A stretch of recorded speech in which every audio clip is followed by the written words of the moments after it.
Hi, I'm Steve Shelburne, owner and operator of Shelburne RV here in beautiful Cleveland, Tennessee.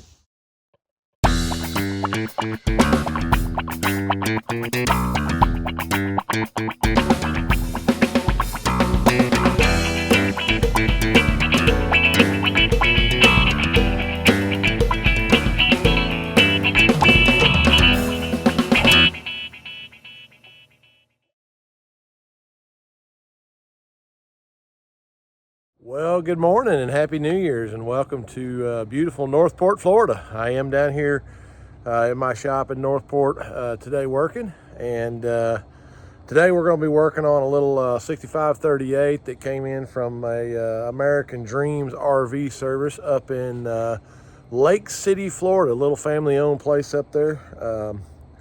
Yeah, I went up there the other day and picked this one up and brought it back to the shop to do some work on it. But yeah, if you need some RV repair work done up in the Lake City, Florida area, stop by, see Mr. Keith up there. Nice little family-owned business up there.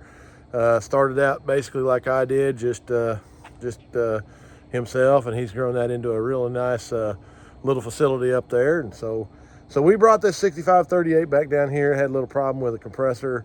At the moment, I've just got the covers off of it, and we're gonna start getting it prepped to test it and possibly put a compressor in it. Let me show you what we got. Okay, so 6538, so you can see, got it up here on the test bench. Now, remember, this is the one with TXVs in it, thermal expansion valves, and whichever compressor we've got that's got a problem, we're going to delete one of those expansion valves because we've had issues with those. But yeah, you can see I've got it washed out, getting it all cleaned up. This is the rear fan model.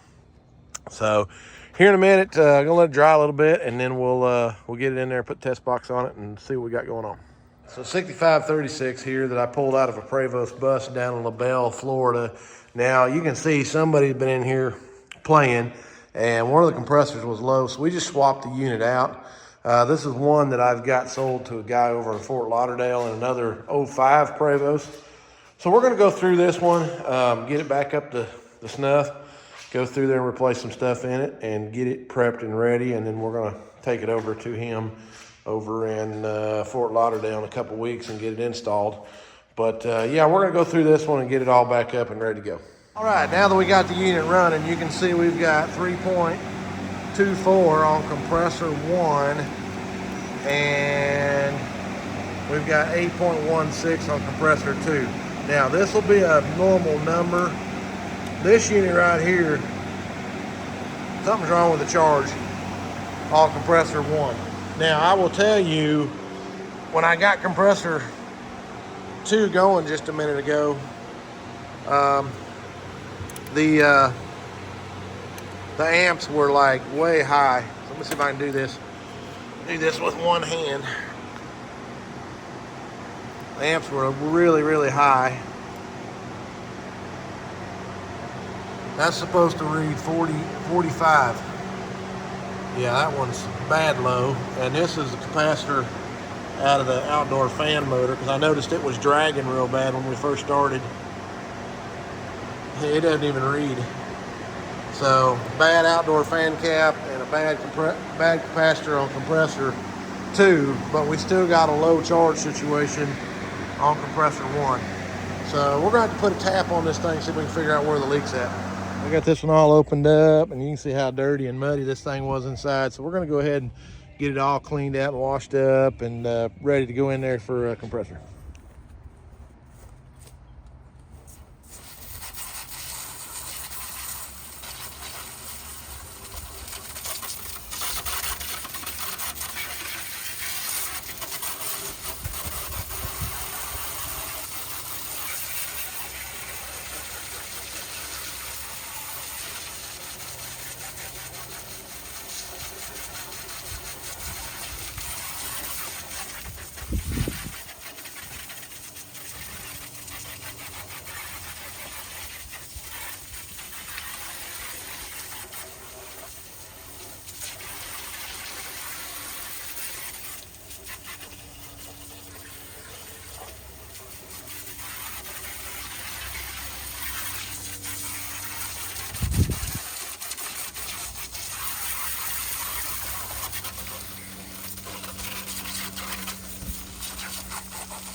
So we've got the new compressor in.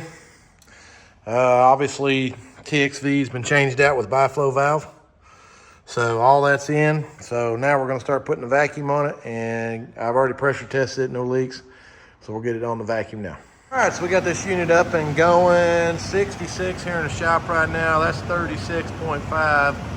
That's 30-degree differential. So we're gonna kick it over in heat pump mode now and see what it does in heat pump. Just heard the reversing valves cut over, so we'll give it a minute and see what we got. Had it running on heat. That's 65 and 120 degrees, so almost 50-degree differential. So ain't nothing wrong with the way the reversing valves are operating. So yeah, this one here should be good to go. All right, good morning. Next project here in shop is this 04 Journey 6537. Now, initially when I got into this, the gentleman had line 1, line 2 unhooked. And as soon as I went to hook line 1 back up, I could hear the reversing valve clicking back in the unit. So we know that there's a failure in this board. The relay's hung up. And so as soon as we put power on it, it was applying 120 volts to the reversing valve, which should not happen until the board calls for it. So again, original board, went in there and changed it out with the new style board. This is compressor 1, which is 6.0, and that one's 611. So the charge appears to be correct on this. Everything seems to be working. Now we're going to go ahead and put it over in heat pump mode. I've been running it here in air conditioner for a few minutes, so we're going to kick it over in heat pump mode now. There go the reversing valves. All right, so we're going to let it run here for a few minutes. You can see the amp draw changed on that, just because it's reversing the flow of Freon here. So we're going to give it a few minutes to equal out, and then we'll relook at this. But appears it was just a bad board. We got the temp sensor in the vent right there. That is 21 degrees differential, so that sucker's kicking. So we're going to kick it over in heat mode and see what we got. All right, so you can see that little panel right there. That little panel comes out right here and opens up that ductwork right there. 90% of the problems we see is from here down to that 90. Now I had to do some tape work around that, but all that's sealed off and this thing's working great now. Let's check out our heat function. So 62 and 94, 30-degree differential. So that heat is working great. So this unit's ready to go home. All right, so that journey's all finished up. Came in thinking we were gonna have to change out a unit. Original control board had a problem with reversing valves, so got that swapped out. Had great temps as you saw in the video, so there you go. Another one down here in Southwest Florida finished up, and safe travels to them.